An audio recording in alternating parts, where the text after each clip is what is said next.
Maraming nag-aakala at nagsasabing may bago daw usong sakit ngayon, ang tawag, depression. Pero dati na yon, iba-iba lang ang tawag. Minsan sinasabi nila masyado akong balisa, inip, nalulungkot, natatakot, ninenervyos. Mga senyales ng isang depression. What is depression? It's a mental disorder that is sometimes expressed by an all-encompassing low mood. Matamlay, malungkot, mababa ang pagtingin sa sarili, at walang interes sa anumang bagay na dati ay nakaka-interes. Walang interes sa pleasure, sa fun, anything that might make life nice. Many people are inflicted with depression, either on stretched periods of time o kaya paminsan-minsan lang na dumadalaw. Para tayo lalong makinabang sa buhay na ibinibigay sa atin ng Panginoon, unawain natin itong depression na nagpapahirap sa buhay ng marami. Ang pag-aaral natin, pinamagatan natin, Mother and Daughter of Depression. Ang ina at anak ng depression na ito. Panginoon namin Diyos, salamat sapagkat kayo Diyos ng kasiyahan, Diyos ng kapayapaan at katahimikan ng loob. Ituro niyo sa amin, Panginoon, kung paano palalo namin mapapahalagahan ang buhay sa pamamagitan ng aming pagsunod sa mga katuruan mo para yung buhay namin maging makulay, mahalaga, exciting, meaningful, fruitful, and happy. Teach us. Open our eyes, Lord. Kung meron kaming mga sintomas ng depression na ito, makita namin, o kaya among our loved ones, at nang sila ay aming matulungan. Turuan niyo kami, buksan niyo po ang aming mata at isip. May you be our speaker, lead us unto greater understanding of your liberating truth, heal us, empower us. In the name of your Son, Jesus, our Lord and Savior, we pray. Tutunghayan natin ngayon bilang isang halimbawa ang buhay ng isang hari. The life of Saul, a very depressed and a very depressing king. 1 Samuel 15:23, sabi ng propetang si Samuel kay Haring Saul, because you have rejected the word of the Lord, He has rejected you as king. Si Saul ay pinili ng Diyos, binigyan ng pagpapala para maging unang-unang hari ng Israel, pero tumalikod siya sa Diyos at tumanggi siya sa mga kautusan, katuruan at pamamaraan ng Diyos. At sabi ng propeta, dahil tinanggihan mo at tinalikuran ng Diyos, tinatanggihan ka rin tinatalikuran na niya ngayon. Verses 30 to 31. Saul replied, I have sinned, but please honor me before the elders of my people and before Israel. Come back with me. Hindi po dugtong-dugtong itong binabasa natin. Pinagsama-sama lang natin para umiksi at matakal natin yung mga major points. Itong si Saul, nung kanyang maunawa na siya nagkasala, sabi niya, nagkasala ako, oo nga. Pero sa kabila nun, parangalan mo pa rin ako. Ipakita mo sa mga taong maganda pa rin ang aking kalagayan, sasabay ako sa iyo, magsabay tayong pumunta sa bahay dalanginan at nang makasamba ako, sa harap ng mga tao, nakasama ka na parang walang nangyari. Pero ang totoo, nawala na ang pagpapala ng Diyos kay Saul, nawala na yung anointing sa kanya. Pero gusto ni Saul, pakitang tao, for the sake of appearances, mukhang okay pa rin siya. Verse 14 of chapter 16. Now the Spirit of the Lord had departed from Saul, and an evil spirit from the Lord tormented him. Isang hiwaga, pero totoo at nakasulat sa Biblia, na nung umalis ang mapagpalang espiritu ng Diyos mula dito sa kay Saul, may pumalit namang espiritu rin sa Diyos na nagpapahirap sa kanya, na gumugulo sa kanyang isip, nagbibigay sa kanya ng sleepless nights, worries, alalahanin, hindi siya mapagkatulog. Hirap na hirap ang kanyang loob. Pero ito ay galing din sa Diyos.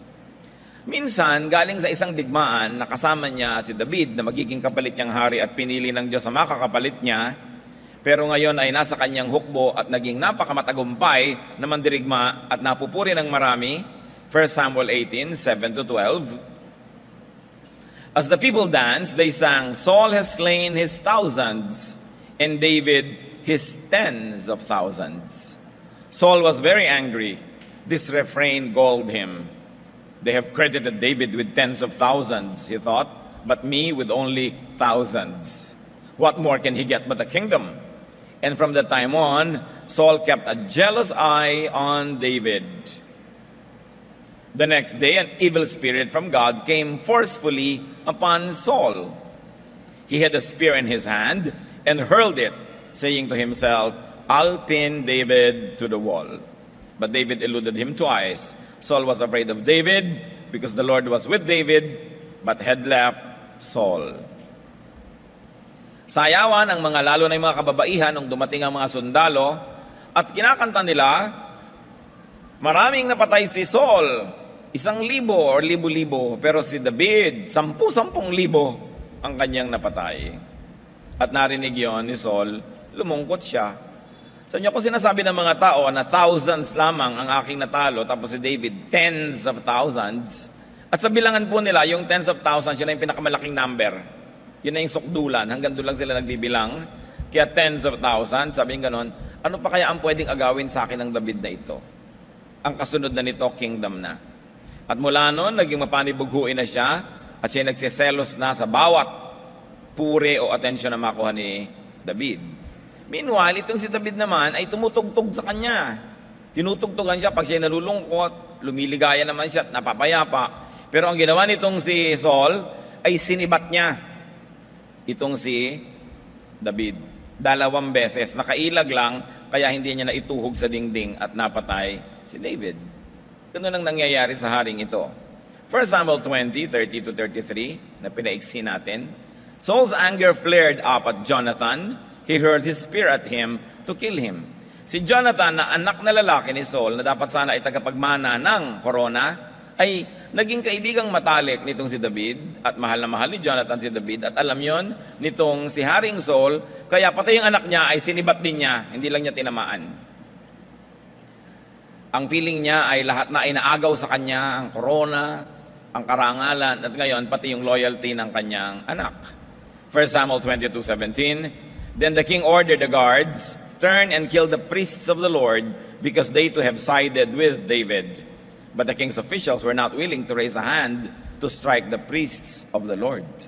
Nagkaroon na isang panahon na ang mga pare, yung mga priest ay kinupkop si David at ang kanyang mga tauhan. No, ang mga ito ay nagtatago, pinakain, tinulungan, at nabalitaan yun ni Saul. Ang utos niya sa kanyang mga sundalo, patayin pati yung mga priests. Hindi siya sinunod ng kanyang sariling hukbo, hindi sila nangahas sa pagbuhatan ng kamay ang mga lingkod ng Diyos. 1 Samuel 28, 7-8. Saul then said to his attendants, "Find me a woman who is a medium, so I may go and inquire of her." So Saul disguised himself, putting on other clothes, and went to the woman. Nung namatay na ang propetang si Samuel at wala nang mahilingan ng payo o panalangin o pagkampi itong si Saul, at siya pupunta sa isang napakalaking digmaan, wala na siyang masulingan. Ang sinabi niya, ihanap ninyo ako ng medium. Yung mga medium, yung mga tao na tinatalaytayan sila ng mga espiritu galing sa kabilang daigdig, sa daigdig ng mga namatay na, at nakakausap mo through them yung mga namatay na. Ipinagbawal ito ng Diyos at ipinagbawal lalong-lalo na ni King Saul. Marami siyang ipinahuli at ipinapatay ng mga medium. Pero ngayon, siya na mismo ang nagpapahanap. Ihanap nyo nga ako dyan ng espiritista at dapat kong kausapin kasi ang namatay na propeta para humingi ako sa kanya ng payo. Ganun na yung desperation niya na pati ipinagbabawal ng Diyos at pinagbawal niya mismo ay kanya na ngayong lalabagin at sasangguni siya sa medium. Sa makatuwid, natalo at habang sobrang natatalo na sa gera itong si Saul, sabi niya sa kanyang assistant, saksakin mo ako, patayin mo na ako. Hindi naman magawa nung kanyang assistant kasi ayaw niyang patalo at ayaw niyang makitang natalo. 1 Samuel 31:44 said Saul to his armor bearer, "Draw your sword and run me through." Pero hindi yun magawa nung assistant. Ang ginawa niya, itinarak niya yung espada niya papataas, nakatingala, at yun ang kanyang dinapaan at dinaganan niya at siya ay nagpakamatay. Isang very, very depressing story about a very depressed king who was the first king of Israel. Ano mga dapat nating matutunan at pwedeng mapulot na aral mula sa depression na ito? First of all, let's identify the mother or causes of Saul's depression. Ano ba ang pinagmulan ng kanyang depression o sobrang lungkot, pagkabagabag at pagkagulo? Wala kasi tayong exact na Tagalog word for this. Pero marami tayong words na nagsasabi ng mga description ng nararamdaman na isang depressed. Kasi hindi naman uso sa kultura natin yung napagdede-depress. Kaya wala tayong salita dyan. Nitong mga huling panahon na lang yan, dumapo sa atin. Nakiuso na rin tayo sa mga ganitong uri ng sakit ng isip. First of all, the mother of Saul's depression was his rejection of God's word. Malinaw ang utos ng Diyos, malinaw ang salita ng Diyos, buong linaw din niyang sinuway, nagsimula ang kanyang depression. Siya ang naunang tumalikod sa Diyos. Dahil nung tumalikod siya, tinalikuran din siya. God's rejection of him is the second reason. Saul rejected God, God rejected him. This is the effect and the cause. Unang-una, yung pagtalikod sa kanya ng Diyos, bunga ng kanyang pagtalikod sa Diyos. At ito ang pinagmulan ng depression niya. Pero dahil din sa pagtalikod na yon, na naging bunga ng depression, ngayon magiging dahilan pa ito ng mas marami pa uling depression. Nanganak pa ng ibang depression, yung dapat ay anak na sana lamang ng depression. Nagkaroon ng apo yung depression. Another cause or mother of Saul's depression was the disobedience of the rejection by and the isolation from his soldiers and his people. In other words, the key idea here is isolation. Hindi siya kinampihan ng kanyang anak laban kay David. Hindi siya sinunod ng mga sundalo nung gusto niyang ipapatay yung mga paring tumulong kay David. Ang mga tao ay kay David na nagpupunta at hindi sa kanya dahil hindi naman siya effective sa digmaan at mapanibaguin pa siya. He felt rejected and isolated. At sa mga tao po, mga kapatid, kahit sa ating totoong buhay ngayon, maraming ang pinagmumulan ng depression is rejection and isolation. May mahal ka sa buhay, hindi ka mahal. Meron kang kapartner, ayaw na sa'yo. Meron kang gusto maging trabaho, ayaw naman sa'yo ng trabaho na yun. Meron kang gustong kasama at kabarkada, ayaw naman nila sa'yo. Na-isolate ka, nahihiwalay. Ang pakiramdam mo, tinatanggihan ka o itinutulak palayo. Maaaring ito maging dahilan ng depression pag hindi pinag-ingatan. Another mother of Saul's depression is jealousy. Dahil siya ay naging mapanibughuin at mainggitin, pwede na siya ngayong dapuan ng depression. Kasi ang depression, mga kapatid, kailangan may mga pintong papasukan yan, papasok sa'yo. Ang unang-unang pintong pinasukan nga, tinalikuran niya ang Diyos, tapos tinalikuran din siya ng Diyos. Dalawa na yung pinto. Pagkatapos, tinatanggihan pa siya, tinatalikuran ng mga tao dahil kung ano-ano pinagpapagawa niya. Another pinto na pwedeng pasukan ng depression. Tapos, panibugho. Pwede rin yung pasukan ng depression. And then anger. Nagalit siya sa kanyang anak, nagalit siya kay David, nagalit siya sa mga tao. Isang malaking pwedeng pasukan ng depression is sinning and not dealing with it. Sabi niya, oo nga, may kasalanan ako. Hindi naman niya hiningi ng tawad, hindi siya nagbagong loob, at gusto lang niyang pagtakpan na hindi na siya blessed ng Diyos. In other words, may sakit, tinakpan yung sakit. May galis, nagsuot na lang ng mahabang mga manggas o mahabang pantalon para hindi makita yung galis, pero hindi naman ginagamot. Itinago lang. One major factor that allowed Saul to be possessed by depression was his faking it. He was faking his life. He was faking his relationship with God. He was faking his spirituality, his obsession with appearances. Pag mahilig kang namang fake, pwede kang pasukin ng depression. Kunwari mayaman ka, hindi naman. Pinipilit mong mabuhay sa isang napakataas na standard, hindi mo naman abot. Kunwari matalino ka, hindi naman, hirap na hirap ka tuloy. Napakaraming uri ng pagpapanggap at madalas yung mapagpanggap, nagiging kandidato yan na ma-depress. Denial of reality, especially problems, inability to accept and adjust to a bad situation. Yung talagang nag-fail ka halimbawa sa pag-aaral, huwag mo nang sisihin ang kung sino-sino. Sabihin mo, nag-fail ako kasi hindi ako nag-aaral, kasi kinapos ako ng panahon, kasi pinabayaan ko. Mas madali mong matatanggap ang katotohanan at mas madali ka makaka-recover kaysa sabihin mo, baliwala naman talaga sa akin yung pag-aaral eh. Denial, samantalang nag-aaral ka, hindi ka lang pumasa, tapos sasabihin mo ngayon, baliwala. Pagka may trabaho kang nawala, sabi mo, baliwala naman talaga sa akin yung trabaho na yan. Pag may lumayas na tao sa buhay mo, sabihin mo, okay lang naman, hindi ko naman talaga gusto yung tao. Denial. Ang taong lagi nagpapanggap, nahahati ang kanyang isip, nahahati ang kanyang puso sa totoo at hindi totoo. At pag lagi kang hati at madalas kang hati, magkakasakit ang isip mo. Mahahati rin. Kaya maraming mga tao kuminsan, akala natin napoposes, boses bata, nagboboses bata, kuminsan nagboboses malaking mama, nagboboses akala natin maligno, ay may masamang espiritu. Tinatawag yun ng mga psychiatrist na schizophrenia. Minsan nagdo-double personality. Kasi yung personalidad na inilalabas at inihaharap niya sa tao, hindi yun ang totoong siya. May iba pang totoo na nakakubli at pigil na pigil. Halimbawa, isang babaeng kunwari ang hin-hin-hin-hin. Hindi pala totoo. Hindi pala Maria Clara, kundi Maria Capra siya. Hindi naman niya masabi. Yun ang mga nade-depress. Kung minsan naloloka, kung minsan kung ano-anong pinagsasasabi. Gusto pala lagi maghubad sa kalsada, hindi magawa dahil laging naka-long sleeves, dahil conservative ang surrounding. So kailangan maloka para makapaghubad. So kailangan makawala yung totoo, nawawala ka tuloy sa sarili. Kaya tinatawag natin sa Tagalog, nawala sa sarili. Nawala ng bait. Bait hindi kindness, kundi bait meaning reason. Buot, sabi ng mga Bisaya. Nawawala ka kasi yung totoo kailangan lumabas yun eh. Eh kung hindi mo naman nailalabas, bigong-bigo ka na lungkot ka na, pero kunwari ka lang, okay, eh syempre, madedepress ka nun. Kung ano-anong paggagawin mo sa buhay, kasi may mga kabiguan at kalungkutan hindi mo maipahayag.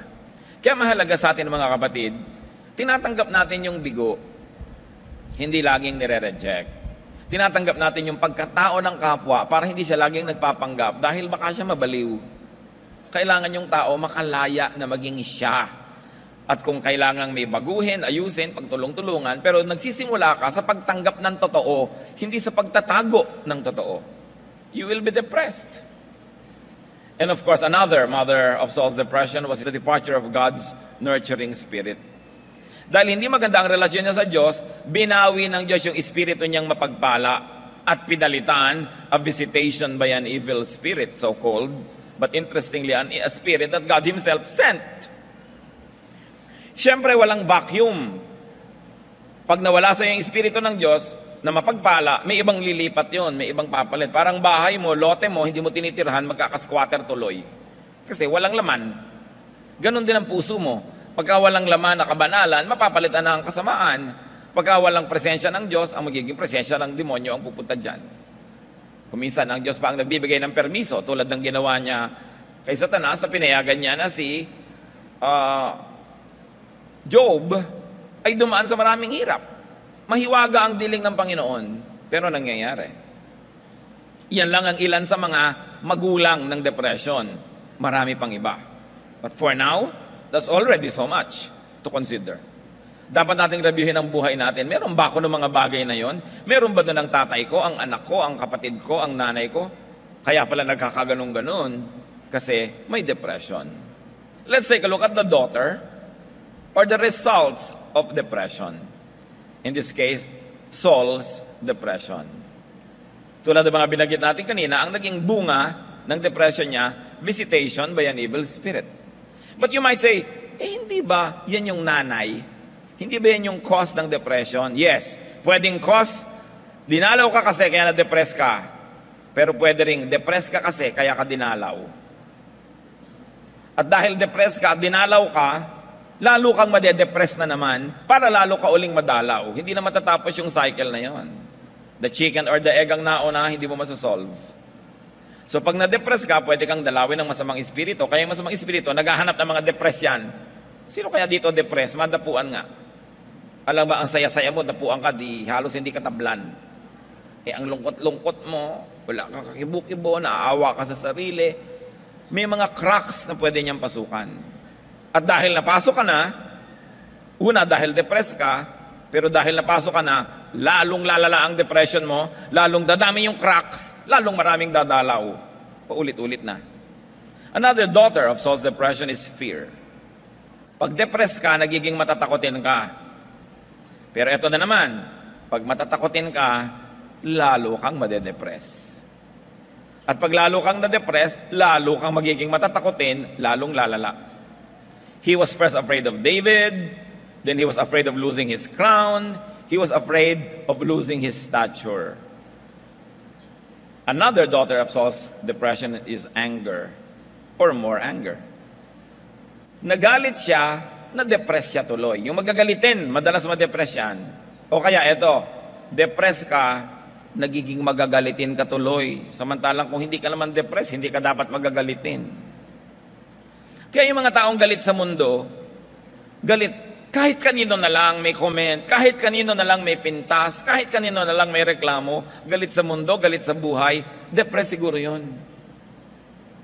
Kailangang mabunot ang pinagmumulan ng depression. Another daughter of depression was jealousy. Pag depressed ka, nagiging mapanibughuin ka. Kung masaya ka naman, ang nanay mo, binigyan niya ng turon yung kapatid mo, hindi ka naman magsiselos kasi masaya ka.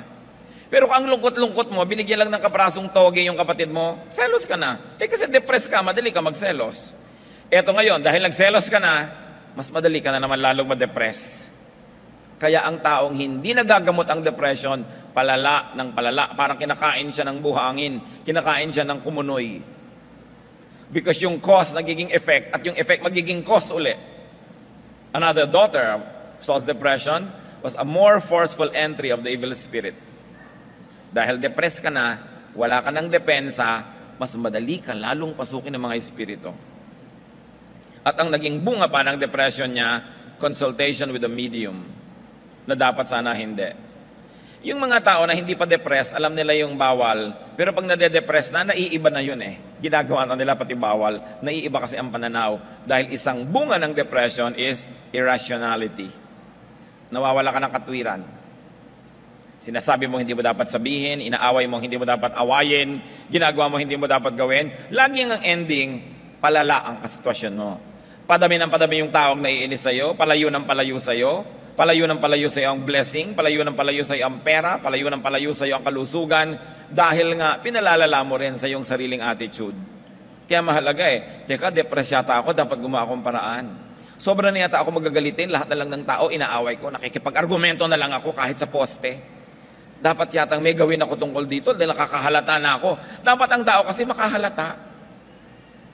Paano mo mahahalata na hindi ka blessed? Di tingnan mo ang buhay mo, malaman na, madali namang malaman. Wala ka nang ginagawa na nagtatagumpay. Ang mga dati mo mga kamag-anak o kaibigan na malapit sa iyo, malalayo. Yung mga dating ginagawa mong maunlad, nawawala yung unlad. So huwag mong dayain ang sarili mo. May problema yan.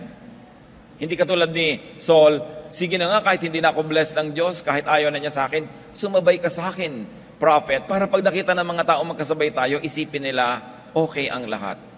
Mas pinapahalagahan niya yung nakikita ng tao kasi yung nakikita ng Diyos sa loob ng puso niya.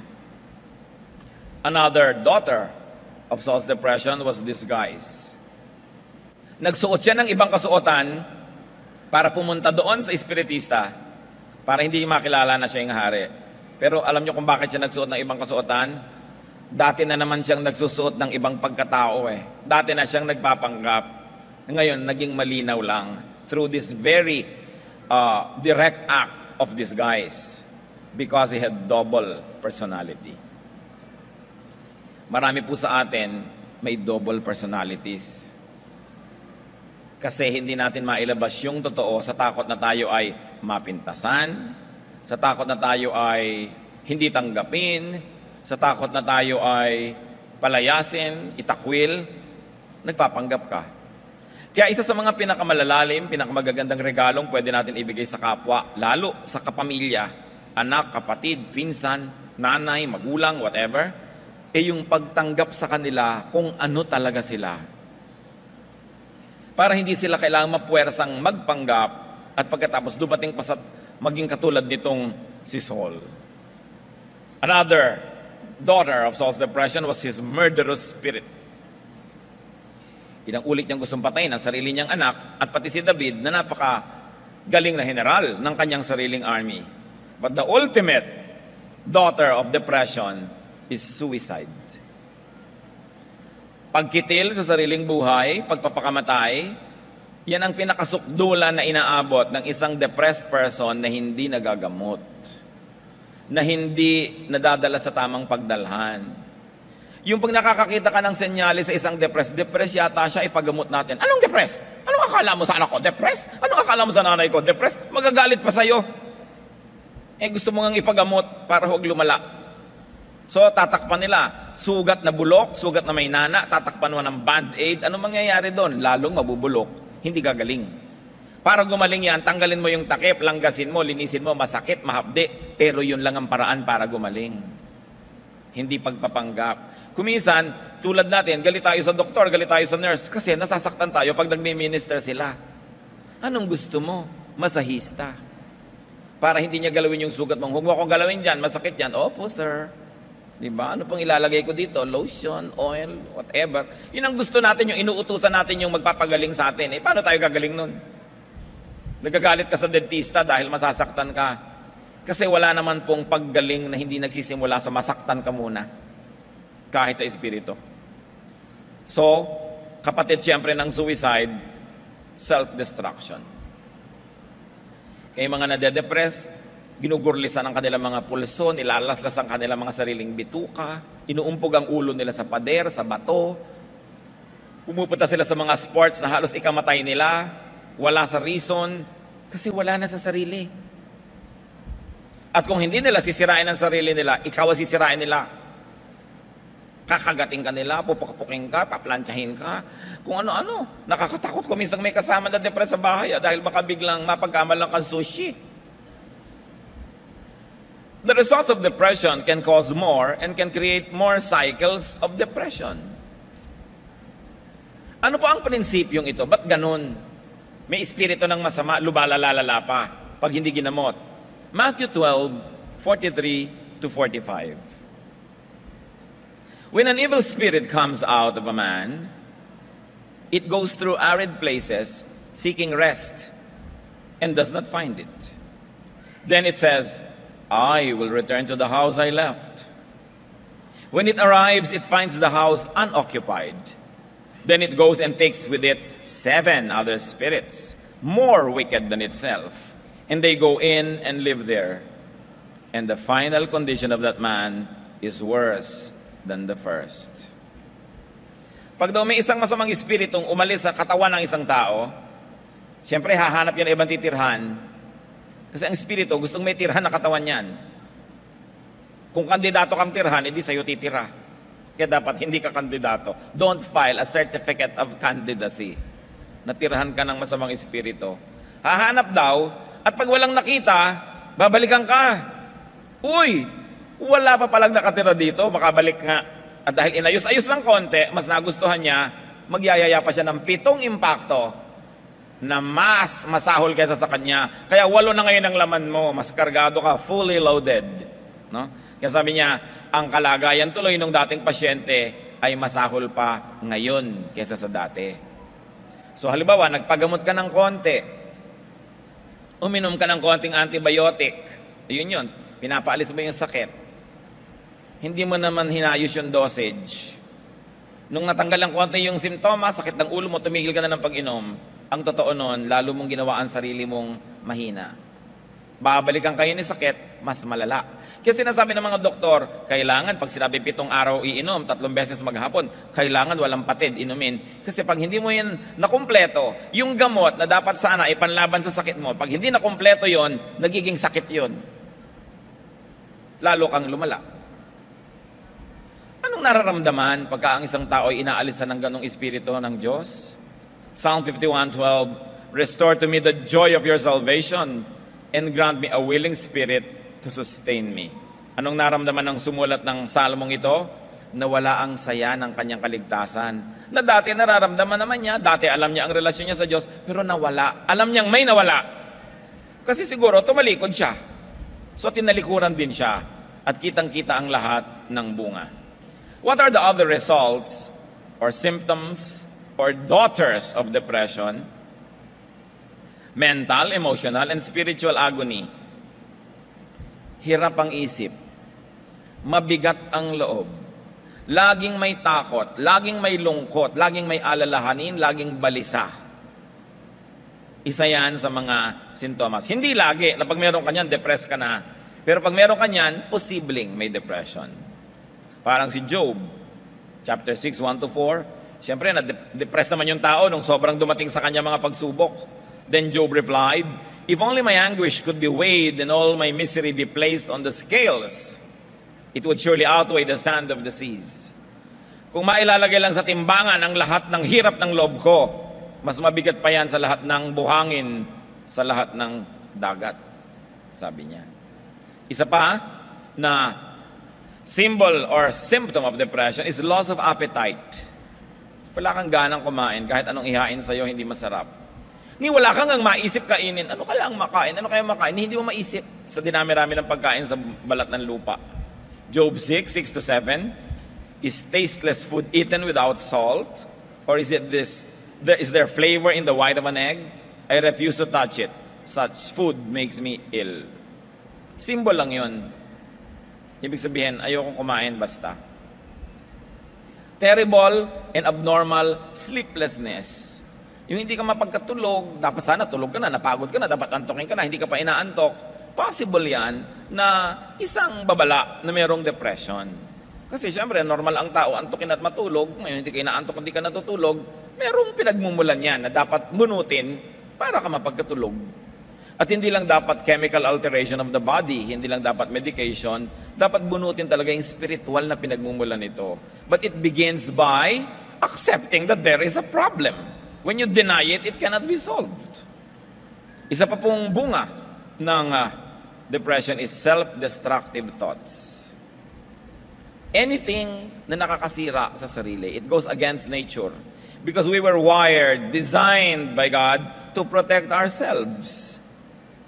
Kaya kahit nga bigla ka nakahipo ng mainit na plancha, hindi mo na kailangang isipin, ay mainit yata, tatanggalin kong kamay ko, tsaka mo palang tatanggalin. Hindi. Nag-iisip na mag-isa yung daliri mong umalis doon dahil mapapaso siya.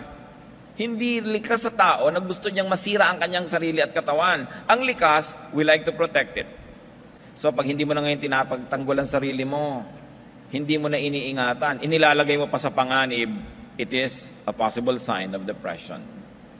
One very, very clear sign of depression is constant and nagging thoughts of death.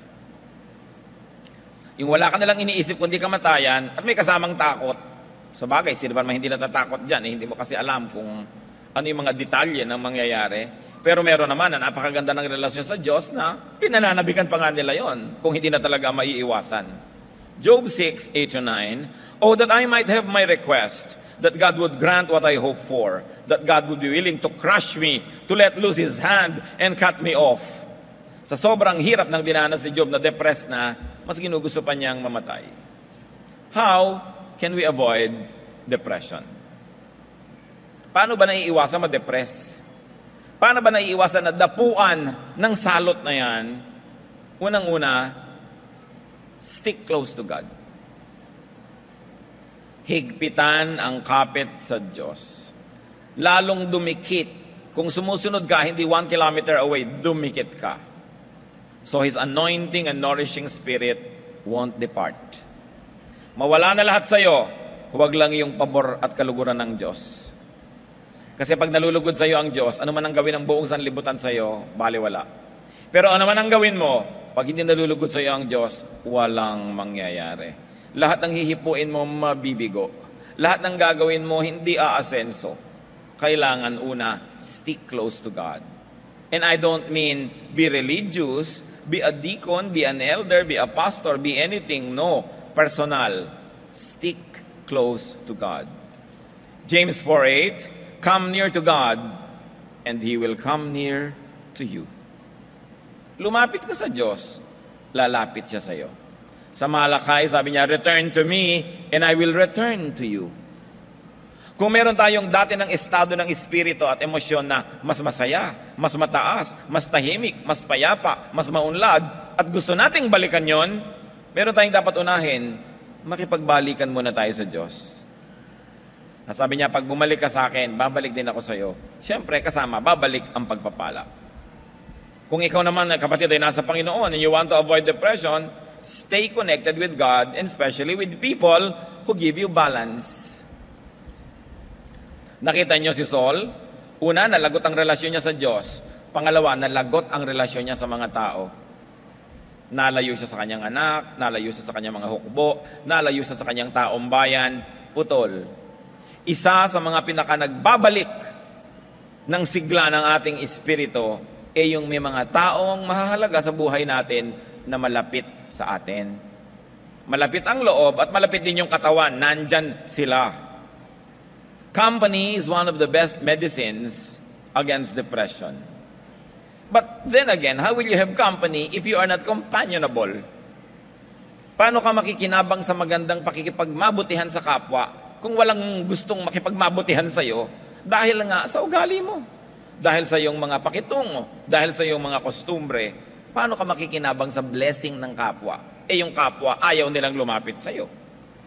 Kaya dapat mag-isip-isip. Hebrews 10:25, let us not give up meeting together, but let us encourage one another. Huwag na huwag daw na isusuko ang pakikipagkapwa. Laging magsikap na makipagmabutihan. Hindi ka lang nakikihalubilo, hindi ka lang nakikisama, kundi ikay nakikipagmabutihan, nakikisangkot, nakikiisa sa kahit konti lang, kahit hindi marami. Pero mga taong nakapagbibigay sa iyo ng balanse, nakapagtuturo, nakapagpapaligaya sa iyo. But of course, you've got to deserve that company. You deserve it before you desire. Napakalaking kalugihan sa atin na hindi tayo namiministra ng mga gifted people. Hindi tayo napagsasabihan, hindi tayo na ipapanalangin, hindi tayo na isasama.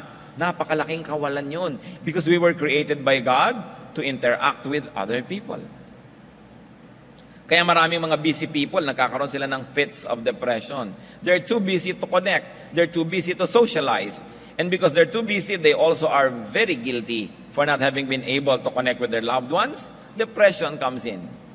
Kaya sa mga very developed economies where people are too busy to be nice to each other, ang laking negosyo yung mga bar, mga dating clubs. Because now, people buy companionship. People buy artificial companionships on call.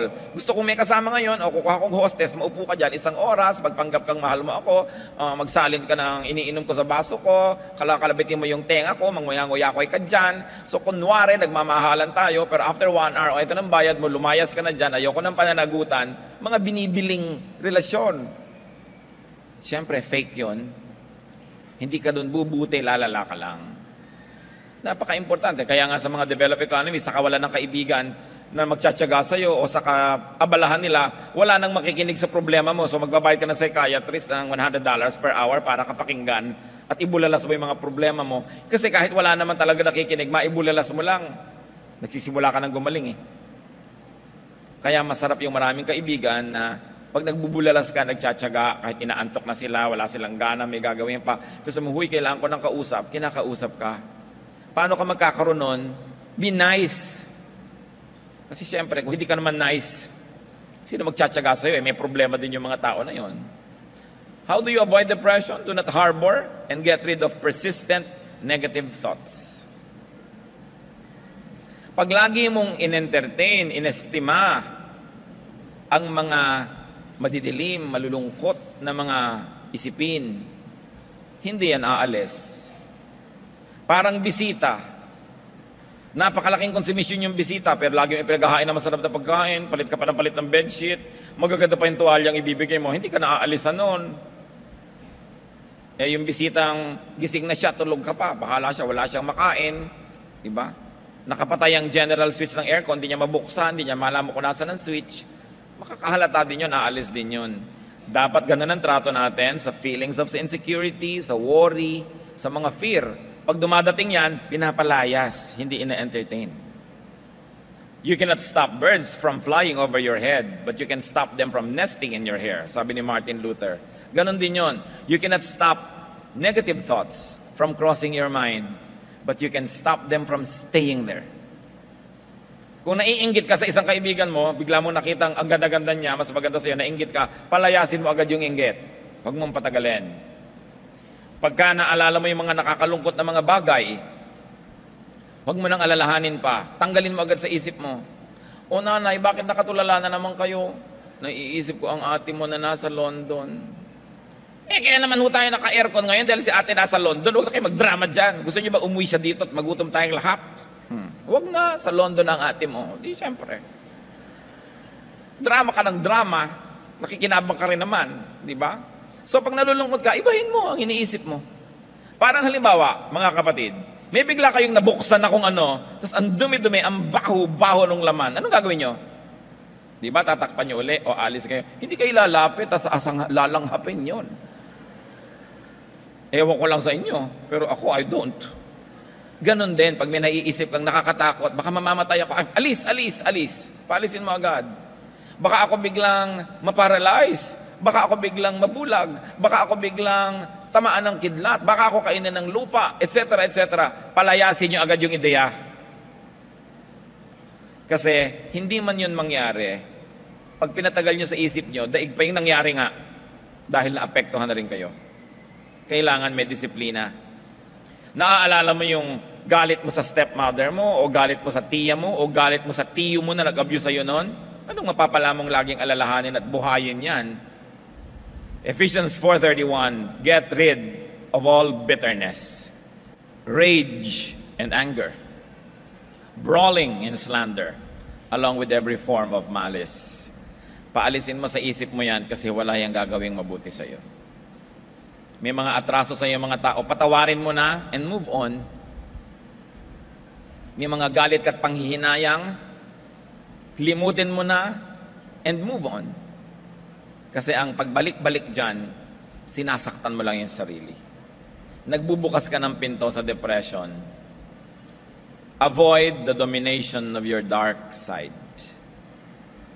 Lahat ng tao, may madilim na anino, siya rin yun. Hindi yun multo, hindi yun si Satanas, siya rin yun. Huwag mong payagan na yun ang manaig.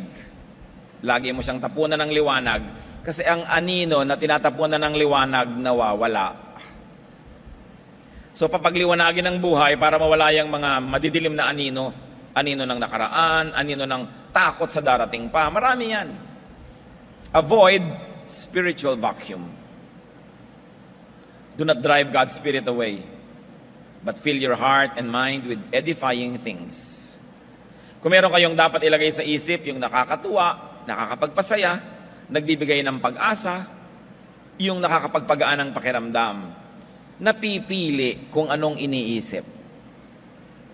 Kailangan disiplinahin mo yung isip.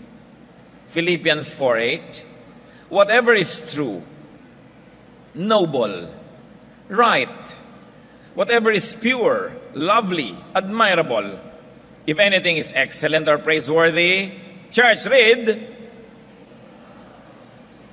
think about such things. Ano dapat mong isipin? Yung true, yung noble, yung right, yung pure, lovely, admirable, excellent, praiseworthy. Meron kapintasan ng nanay mo, pero meron ka rin dapat purihin. Anong dapat mong isipin doon sa kanya? Yung praiseworthy. May hirap ang buhay, may sarap din. Ano mo dapat mong isipin? Yung sarap. Kung anong iniisip mo, ganun ang mangyayari sa'yo. So think of and focus on what lifts you up.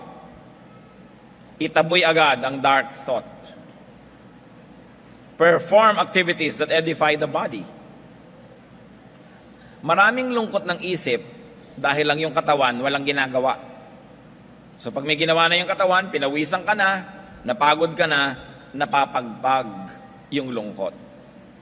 Physical activity enhances the secretion of positive hormones like the adrenaline and endorphin. Exercise, sports. And if you are one of those who are privileged to have honorable means, have a lot of romance. Kasi mabuti yan sa katawan. Leisure, good food, rest. Always balanced with a lot of productive work. Then yung katawan mo, busy. Si Elijah, kapropetang tao, gusto na rin mamatay dahil na-depress.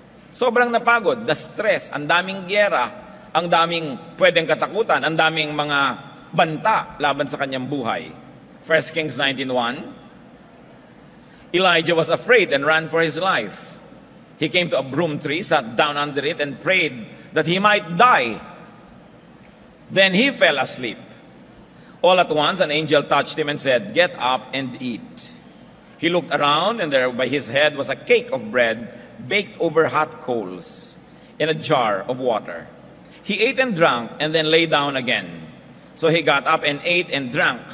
Strengthened by that food, he traveled 40 days and 40 nights until he reached Horeb, the mountain of God. Sobra pala siyang pagod, sobrang gutom, hindi lang niya nahahalata. Sobra siyang isolated from the people, matagal na siyang walang nakakakwentuhan, nalulungkot siya.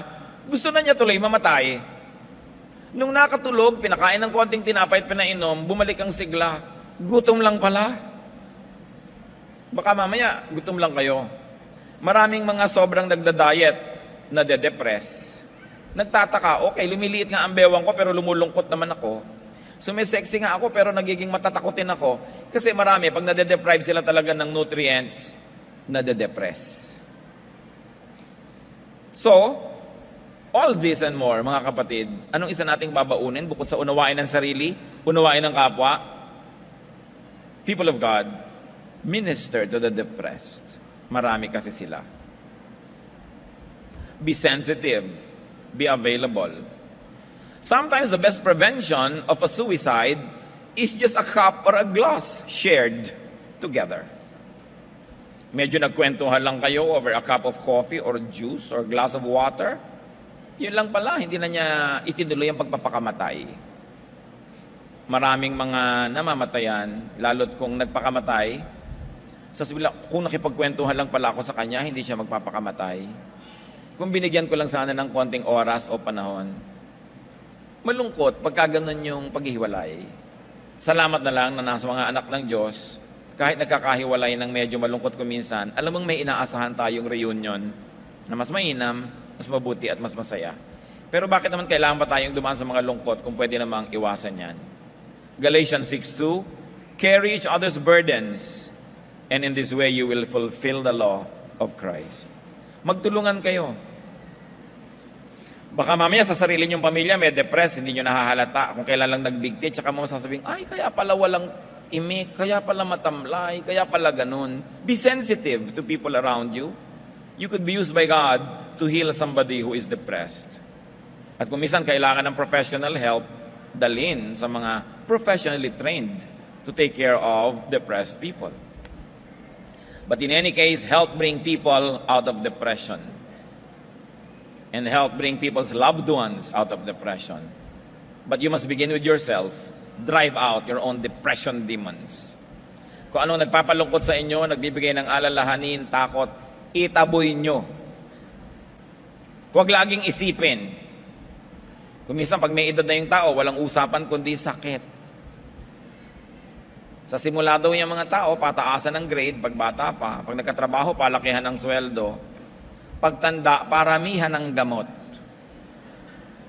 Paramihan ng sakit, pataasan ng presyon, pahabaan ng puyat.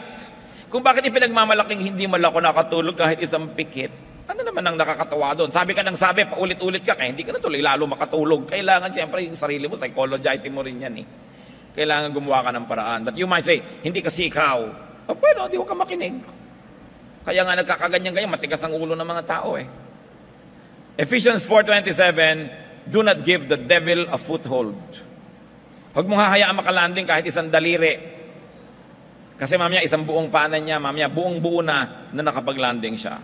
Avoid depressing thoughts. Avoid depressing music, depressing movies, mga depressing na kwentuhan. Pag may darating sa akin, Pastor, talaga po bang matutunaw na ang mundo dahil sa global warming? Umalis ka sa harapan ko. Naghahalo-halo ako dito. Ang iniisip ko, natutunaw na ang aking yelo. Anong magagawa ko dyan sa matutunaw na mga glaciers? Kasi maraming tao naghihilig, lalo yung papasok sa iyo ng, ay, ang tataasan naman ng bilihin. Ano? Ayoko ng mga topic na yan. Kasi mula na yung pinanganak ako, yan ang pinag-uusapan lahat mga tiya ko. Hindi naman tumigil ng katataas. Buhay pa rin tayo lahat. Tumataas din naman yung kita eh. Di ba? Nung araw nga, 120 pesos a month lang. Pag ang lagi niyong inisip yung nakaka-depress, madadepress kayo.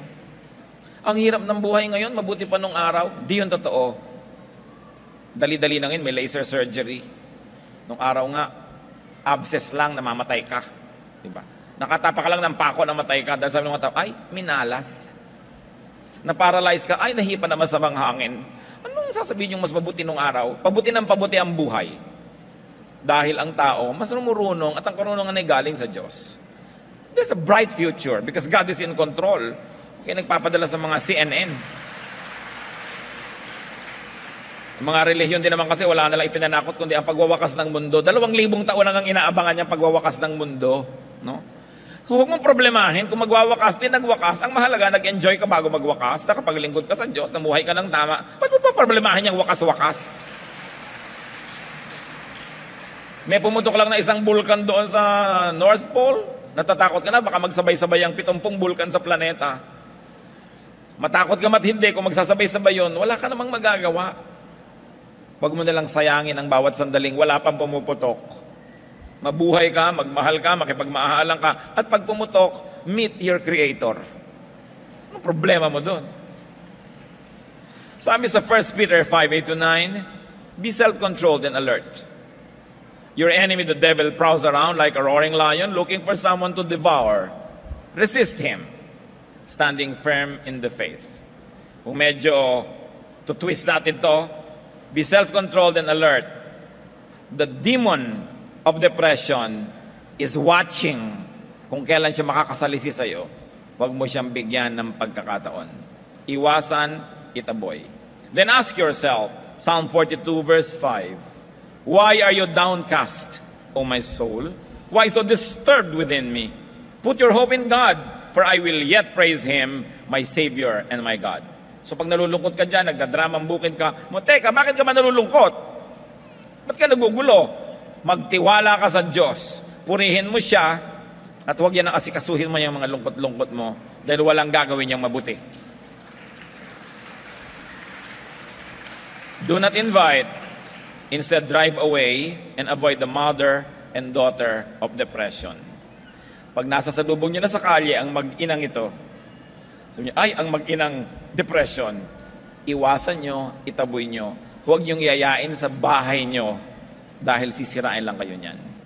Ama namin sa langit, salamat sapagkat kayo Diyos na nagpapalaya, Diyos na nagpapagaling, at Diyos na nagbibigay sa amin ng ligaya, ng pag-asa, ng tibay. Kayo ang gusto naming titigan, hindi yung mga nakakatakot.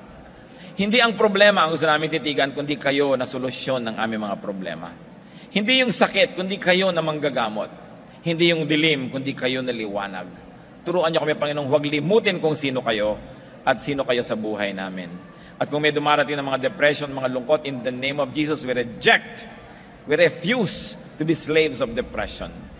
Ama naming mapagpagaling, ama namin ng liwanag, ng kabaitan, ng kabutihan at kalayaan ng Espiritu. Bunutin mo sa puso ng mga anak mo ito, Panginoon, ng mga ugat, ng mga pag-iisip, isipin, alalahanin, ugali, asa, lifestyle na maaaring nagiging dahilan ng depression o nagiging bunga nito. Papagliwanagin mo ang aming isip, makita namin kung paano kami namumuhay, itaboy namin ang mga espiritu ng kadiliman na gumugulo sa amin, tanggapin namin ang espiritu mong maliwanag, maluwalhati, makapangyarihan, tanggapin namin ang pagtutuwid mo. Teach us to change the way we think. Teach us to the way we behave, the way we live, so that there will be no space for depression. There will be no space for fear. Panginoon, hipuin niyo po ang aming mga puso, ang aming katawan, ang aming isip, emosyon at espiritu. In the name of the Lord Jesus, brothers and sisters, accept, receive what you're asking from God. Tanggapin niyo ang hinihingi niyong kapayapaan, pagpapala, katahimikan ng loob. At nawa, ibalik ng Panginoon ang sigla, saya, gana sa pagtulog, sa pagkain, sa pamumuhay. At nawa, marinig muli sa ating mga tahanan, sa ating mga buhay, ang mga malulutong na halakhak. Nawa ay sumigla ang ating mga buhay at gumawa tayo ng maraming bagay na ikinatutuwa ng ating kapwa. Bigay mo sa kanila ngayon ang pagpapalang matagal na naghihintay na tanggapin nila, hinihintay lang ang pagkakataong itong lumapit sa iyo. Sa paglapit sa iyong mga anak, sabi mo, return to me, I will return to you. Come to me and I'll come near to you. Lord, gawin niyo po dahil ito'y pangako niyo at dahil kayo'y mabuti. Nagpapasalamat kami sa araw na maaari kaming makarealize ng maraming bagay, tumanggap ng pagpapagaling mula sa iyo. At nawa, Panginoon, tuloy-tuloy na makarecover kami habang araw-araw isinusuko namin ang aming isip, ang aming emosyon, ang aming labi, ang aming lifestyle sa iyo. Mga kapatid, manatiling nakayuko sa presensya ng Diyos, manalangin, at sa ilang saglit pa ng pakikipagniig na personal, lumapit pa sa Diyos at makinig sa kanyang mga payo kung paano tayo makakalaya sa depression at kung paano natin matutulungan ang mga mahal natin sa buhay na makalaya. Lord, as your people remain silent before you, continue to minister to us.